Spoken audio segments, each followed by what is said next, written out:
al fin de semana. Hora de repasar diarios, como cada mañana. Título principal de Clarín: después de la polémica buscarán otra forma de medir la inflación distinta a la de la baña. Esto lo confirmó el ministro de Economía, Luis Caputo, que dijo que además Milei dio de baja el índice propuesto por el INDEC. Ayer lo aclaraba a la noche el ministro de Economía, diciendo que nosotros hoy tenemos una medición, nosotros la Argentina, tiene una medición a través del INDEC con una canasta que está realizada en el 2004, es decir, es una canasta de consumo de acuerdo al esquema de consumo estándar que había en el 2004.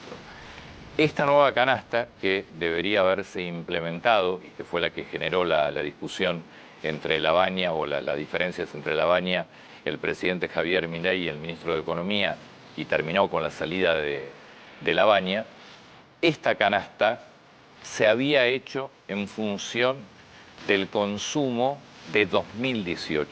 Estaba tomada y se había empezado a desarrollar en 2018. ¿Qué es lo que decía ayer Caputo? La verdad, entre el 2018 y hoy, el consumo también es muy diferente. Entre otras cosas, porque hubo una pandemia que cambió gran parte del consumo. Con lo cual, lo que va a hacer el gobierno es otra canasta nueva que va a ser la que reemplace finalmente a esta del 2004. ¿Cuándo se va a implementar? Cuando finalice el proceso de desinflación. Oficialistas y aliados acuerdan bajar a 14 años la edad de imputabilidad, que la verdad es muy poco. Para la realidad de inseguridad de la Argentina es muy poco, pero los 13 años que quería el gobierno, algunos funcionarios querían 12 incluso, no hubo acuerdo, y 14 años, te diría que por lo que se conoció ayer, es lo que permite que se dé el acuerdo y que se pueda avanzar en el Congreso con esta reforma. ¿Cómo era la ruta del dinero de la AFA hacia el entorno de Tobillino? Es otra de las notas de Clarín. Trump aspira a controlar las elecciones y tener su arco de triunfo. Las elecciones en Estados Unidos son estatales, en realidad el control es estatal. Lo que quiere Trump, que todo marca que es anticonstitucional, veremos cómo lo logra, es que el control sea a nivel nacional. Y el arco del triunfo, porque quiere hacer un arco del triunfo allí en Washington. Acrobacias en helicóptero por un vuelo histórico, esto es en un aniversario de la llegada del Plus Ultra a la Argentina, y la escuadra, creo que debe ser la única escuadra de acrobacias en el mundo, el ASPA, así se llama, española, debe ser la única en helicóptero, si no es la única, debe ser una de las muy poquitas. Con cuchillos se irrumpen para amenazar de muerte a un juez. Esto es impresionante lo que pasó. Allí en el juzgado, ¿qué es? De San Martín, sí. No estaba el juez, pero hay 8 detenidos allí por la toma de un predio, de un inmueble, es decir, usurpación y narcotráfico. Usurpación y además venta y tráfico de drogas dentro de esa propiedad usurpada. 8 detenidos, 20 delincuentes se presentan a amenazar a todo el juzgado, que curiosamente el juzgado ese no tiene cámaras de seguridad, no tiene nada. Entonces entraron 20 delincuentes, no estaba el juez, pero amenazaron por supuesto a todo el resto del juzgado. Título de La Nación: el gobierno defendió la apertura económica y negó efectos sobre el empleo. Ayer Sturzenegger y Caputo hablaron de reducción de precios y mayor competencia. También habló Pablo Roca, escribió una carta explicando lo que pasó en la licitación. Después no vamos a ver lo de Techín, porque me parece que ahí es interesante dejar las cosas bien claras, porque se dijo cualquier cosa, ¿no? Pues primero es una licitación privada, no eligió el gobierno a quién darle la licitación. Frenan el cambio de juzgado por la mansión de la AFA, buscan que la reforma laboral salga sin cambios. El gobierno dice que el 95% ya está acordado. Tema patentes en la ciudad de Buenos Aires, y una banda entró a un tribunal y amenazó al juez. Y esto pasa en una iglesia de Roma, en una basílica romana, donde en una restauración, en la pintada de un fresco, el pintor, un hombre de 84, 85 años, dibujó una imagen que claramente era Giorgia Meloni. Bueno, hubo mucha crítica y ayer terminó tapándolo. El mismo pintor, lo ves allí, es una pintura gris, y ahora va a empezar a pintar el rostro original. Un botón de muestra, dice página 12, y habla de el policía que se había encadenado en las rejas en la Casa Rosada para, entre otras cosas, reclamar por los bajos sueldos, las condiciones de trabajo. Dice, un botón de muestra, a eso se refiere esta nota.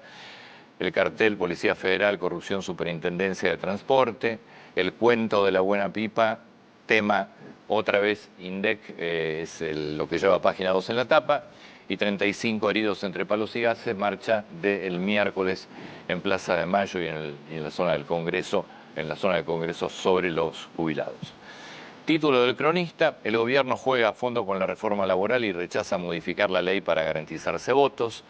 Siguen los cruces con la industria. Artur Schwarzenegger sostuvo que la apertura no debe ser demorada y abajo el índice del miedo. ¿Qué es el índice del miedo? Ustedes saben que lo que está pasando es que las principales tecnológicas están presentando balances.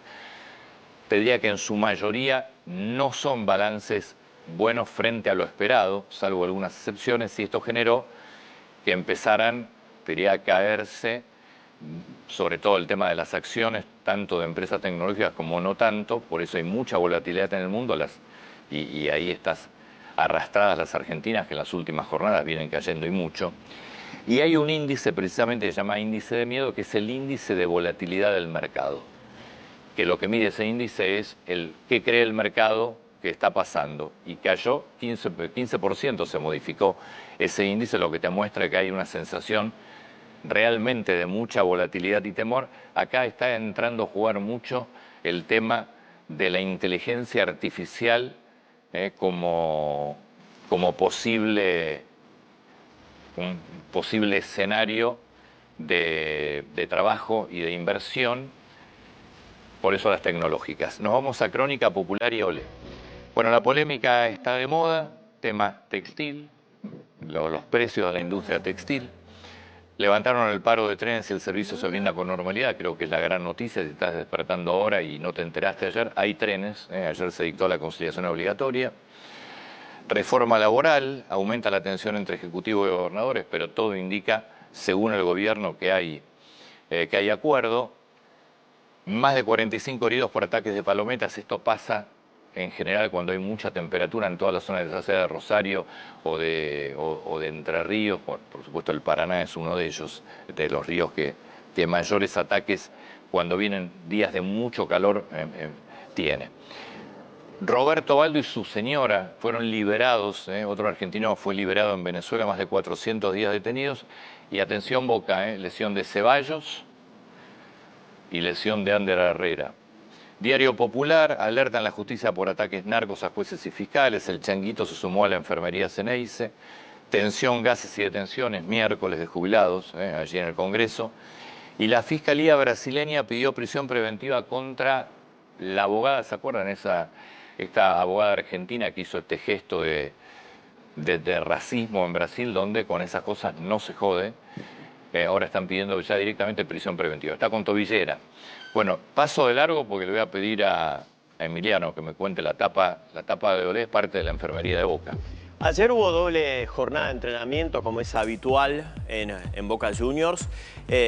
Por la mañana ya se conocía la mala noticia de que el Changuito Ceballos había sentido una molestia, un pinchazo. ¿Sí? La típica, un pinchazo. Sí. Bueno, se lo aparta, se lo lleva a hacer estudios y por la tarde-noche ya se constata, más tarde todavía, en el parte oficial de que tiene un desgarro y estará fuera por lo menos un mes. A propósito con Ceballos, es su primera lesión muscular como profesional. Lo que pasa es que tuvo lesiones graves, sí, roturas de ligamentos y por eso decís, vive lesionado. No, bueno, se lesionó y estará un mes afuera.